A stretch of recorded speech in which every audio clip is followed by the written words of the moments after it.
my fellow readers, and today I'm going to be talking about Banana Yoshimoto's Moshi Moshi. So this is the story of Yoshie, whose father has just died kind of tragically through a murder-suicide with another woman. And it follows Yoshie and her mother's process of grief, and not only in just dealing with the loss of her father and obviously her mother's spouse, but dealing with the kind of shame and trauma that is brought about through the fact that he must have been having this affair with this woman who then killed him and killed herself. So there's a lot of unresolved emotions and just situations in general. They had no idea. They were kind of blindsided by the whole thing. And so there's a lot more to process than just the grief of losing her father, which, you know, would have been the case had he just gotten sick, and that would have been a totally separate grieving process. But the fact that in this case, it was such a sudden traumatic shock and involved this other person. They're really trying to process why this whole thing happened and how could he let it happen, what's going on. And so for Yoshie, besides dealing with the grief of her father, she's also a new adult. She's trying to spread her wings. She's trying to get out there. So she had moved to this other little town and left her mother's home, starts a little job at a small restaurant that she loves, which is like right across the street from her apartment. She is starting to do the adulting, and it's helping her with her process of grief. But then she gets a knock at the door, and it's her mother, and her mother asks to stay with her.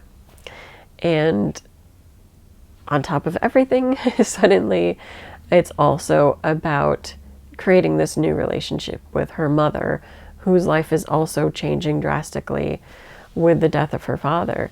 And her mother is okay, I guess, money-wise with the settlement of her father's estate. So she could stay in the nice apartment that they had been living in and all of this, but her mother simply can't handle it. She believes that her father's ghost is in the house and won't let her rest. Like there's no peace or settlement. Like she really just can't handle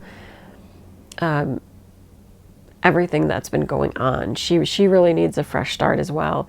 And so suddenly the two women are staying in this very small apartment that barely has room for anything, and coming to terms together with the death of Yoshie's dad and with what to do next. What are the next steps to take? For Yoshie, she starts talking with and dating this young man that she meets at the cafe.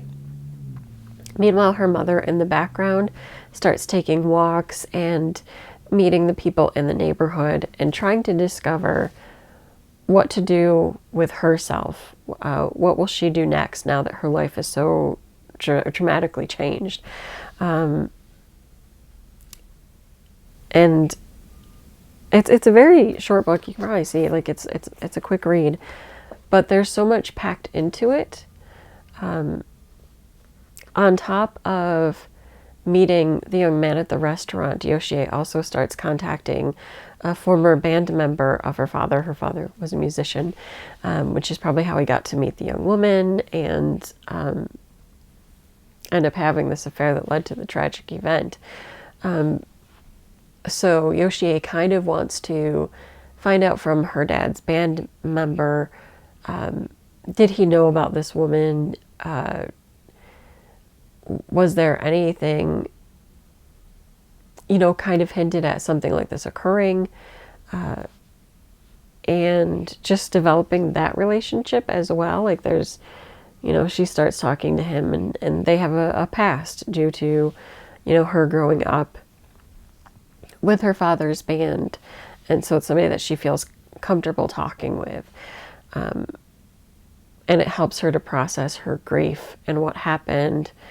And that's really what the book involves, is the process of dealing with grief, traumatic sudden events, redefining relationships and interpersonal relationships in general, and especially how those relationships are impacted by grief.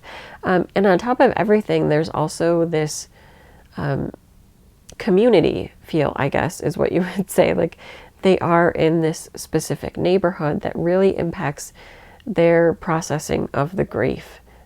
Being in this more smaller, tight-knit community where they can meet other people and interact with them on a daily basis really helps them to process what they're going through and to not be bogged down, I guess. It's hard to explain if you haven't experienced impactful grief like that, an event of somebody that's structurally important to your family or in your unit.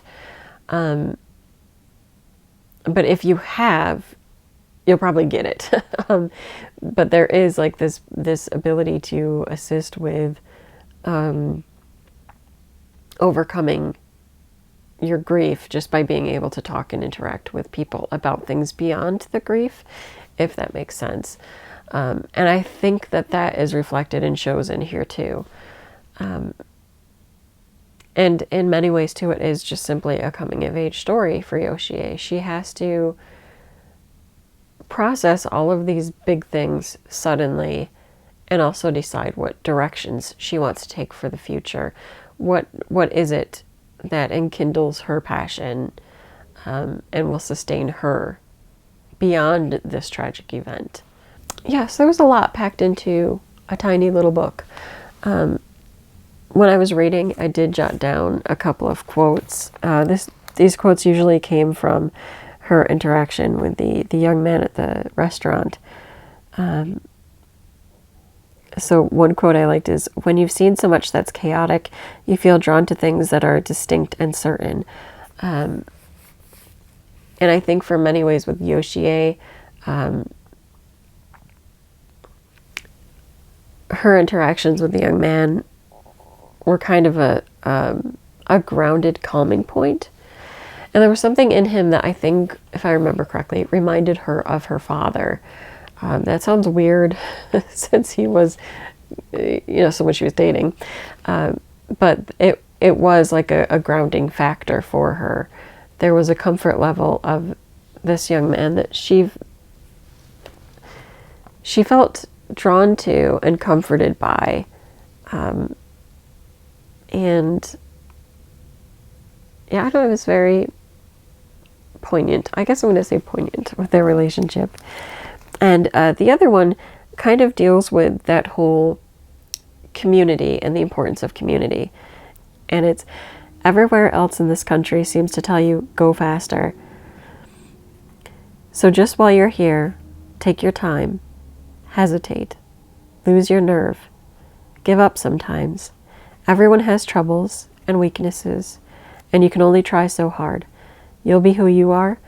We're all of us different from one another." And yeah, I think that's that community feel, that we are all individuals, and I think the most that we can expect from one another is to be, they'll be themselves, we'll be ourselves. I don't know, I liked this very simple little book. I will be reading more from Banana Yoshimoto. There's also a great little note, author's note in the back of the book. Hopefully it's in all editions, I don't really know. But where she talks about her father reading the manuscript and his thoughts on it, and then her father passed away. And how this book kind of served as something that she needed.